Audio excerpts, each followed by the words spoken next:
चतुर्भुजं प्रसन्नवदनं ध्यायेत् सर्वविघ्नोपशान्तये। सरस्वती नमस्तुभ्यं वरदे कामरूपिणि। विद्यारम्भं करिष्यामि सिद्धे भवतु मे सदा। गुरुर्ब्रह्मा गुरुर्विष्णु गुरुर्देवो महेश्वरा। गुरुः साक्षात् परब्रह्म तस्मै श्री गुरवे नमः। ॐ श्री परमात्मने नमः।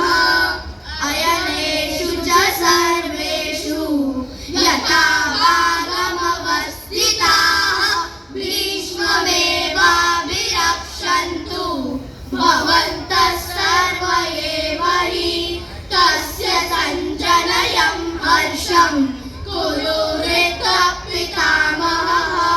सिंहनादं विनद्योच्चैः शङ्खं दद्मौ प्रतापवान्। ततः शङ्काश्चभेर्यश्च प्रणवानकगोमुखाः सहसैवाभ्यहन्यन्त सशब्दस्तु मनोभवत्।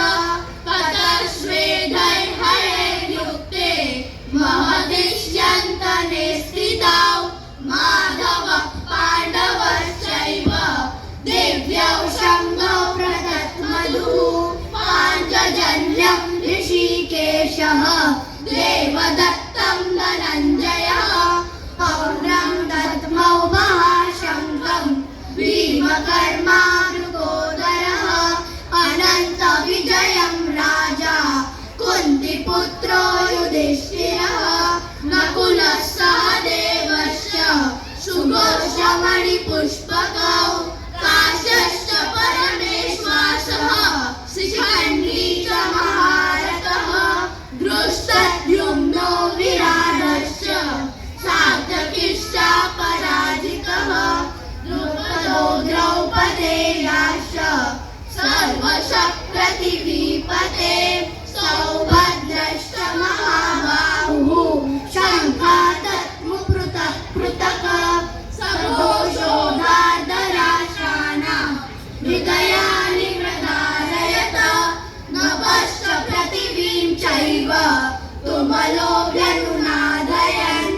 अतो व्यवस्थितान् दृष्ट्वा धार्तराष्ट्रार्गविध्वजः प्रवृत्ते शस्त्रसंवादे धनुरुद्यम्य पाण्डवः ऋषिकेशं